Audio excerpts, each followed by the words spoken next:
Heto nga pala mesami yung video namin nung nagkaroon kami ng outdoor service at family day. Wow! Nagkataon din naman is Father's Day ngayon kaya sinabay na nga i-celebrate yung Father's Day. Yahoo! At syempre after ng service hindi mawawala yung kainan. At pagkatapos nga namin kumain is magpapagutim ulit kami. Nagkaroon ng konting palaro para ma-enjoy naman ng family day.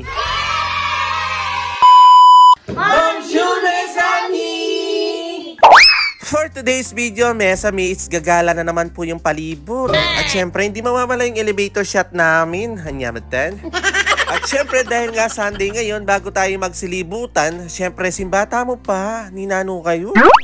At para maiba naman ang ambience, bali ginawa namin yung worship and healing service namin dito sa Park Bensissiam Centenaire. Wow! At dahil nga hindi kami tumitingin ng announcement, ita po, may kamali kami, di na lang kami kayang harap. Dahil last na usapan kasi is dito kami magpupeso sa may harapan. Kagulo da? At dahil dyan, wala na kaming no choice kundi lumipat sa may likuran at naglakad nga kami ng konti. Layo rogo, kapali pa mo, makanunos kami. May harap na gina naman. Kaya nga daw pumesto kami sa may likuran dahil walang masyadong tao at dito nga kami mag-iingay. Alam nyo naman, masyado kaming magulo. Nanyamatan? At dahil nga may ngalili kami mesami, heto, hindi na namin naabutan ng praise and worship at naabutan na nga namin is yung preaching ni Pastor Jess.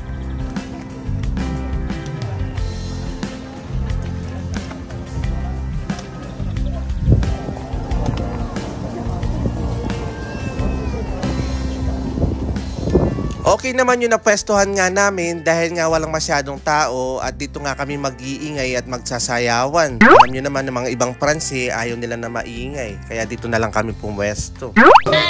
At after ng preaching ni Pastor Jess, nagkaroon ng ministering at sinabayan na rin ng prayer para sa mga father. Father, we love you and we worship you this day. Salamat Lord sa challenge ninyo sa aming mga buhay.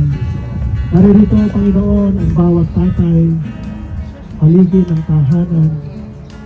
Tinawag po ninyo minsan pa o Diyos, ipinaremind po ninyo sa amin ang kabutihan, ang katapatan ni Jesucristo sa aming mga buhay. Ipinaalala po ninyo Panginoon God kung sino kami noon at ngayon. Kung anong buhay namin noon. Dati o Diyos, palugod niyo po ang buhay namin ngayon o Diyos. Napakarami po kayong binago sa buhay po namin. Napakarami nakita po namin o Diyos ng mga pagpapala na hindi mabila. Maraming pong salamat Lord. Thank you Lord sa kalakasan na ibinigay po ninyo sa amin. Salamat sa remind ninyo sa amin. Salamat sa tagumpay, pinagpala at pinagaling po ninyo ang bawat isa. Thank you Lord. Receive Lord the glory and praise in Jesus' mighty name this we pray. Amen. At after nga ng prayer is sumunod agad nagbigay yung mga pa-token para sa mga father at this time is nagbigay sila ng mga pa-kitchen at mga chocolate. Wow! O, kala nyo mga mothers lang ang meron, no? Meron din yung mga tatay. Ninanong kayo, nibawi kami.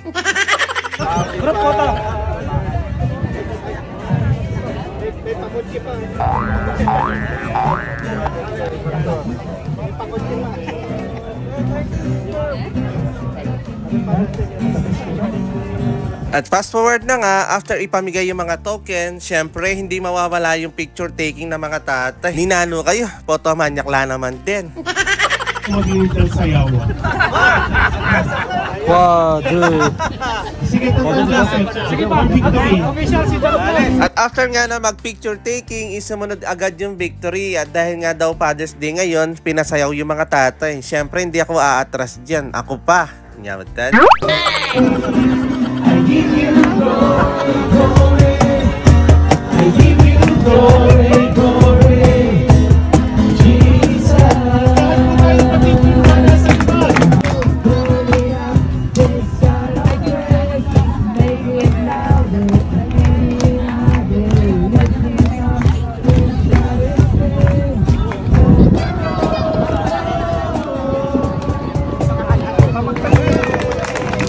After ng victory, at to end up this service, kailangan meron tayong closing prayer. Natunay nga po na sila po ang haligi ng tahanan.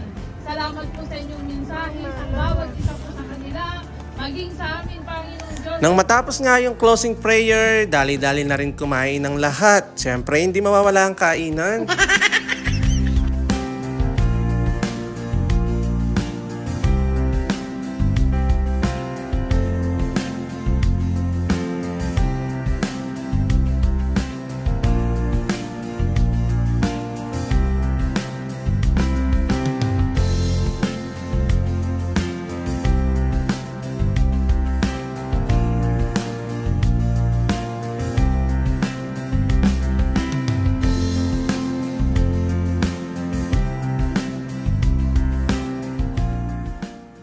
At fast forward na nga, nung mabusog na ang lahat, heto, magpapagutom na naman po kami. Nyamagtan. At dahil nga family day ngayon, nagkaroon ng konting palaro para ma-enjoy naman ng family day ngayong araw na to. At sinimulan nga namin ito sa sack race.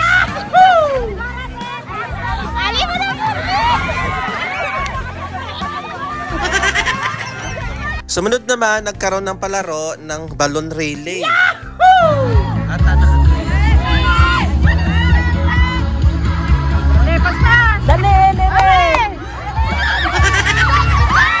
At kung naglaro nga yung mga matatanda, hindi magpapatalo din yung mga bata dyan. Roy, beat!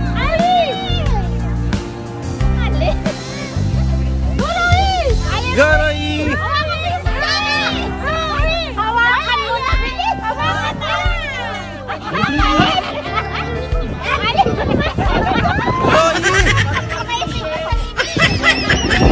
Roy, hawakan mo na yan!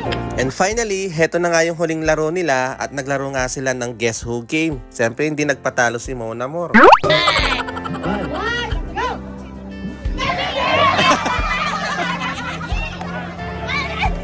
Panalo po siya. Akibo. And finally, bago nga mag-uwian, kailangan may picture taking muna kami dito sa lugar na pinuntahan namin. Alam mo naman, Photomania. Sa totoo lang, Mesa, is napakaganda ng lugar na to, lalong-lalo na kapag springtime. At dahil nga may mga renovation, kagaya ng pagpapagawa ng mga daan ng tren dito sa may gilid niya, hindi na masyadong naasikaso itong park na to. At panigurado naman next year is maganda na tong lugar na to dahil natapos na nila yung renovation. After nga namin dito sa park, nagkayayaan na lumibot, kaya abangan nyo ulit yung mga ibang video after namin dito. So paano yan? Hanggang dito na lang po muna, Mesami! Thank you for watching! Again to! Ciao!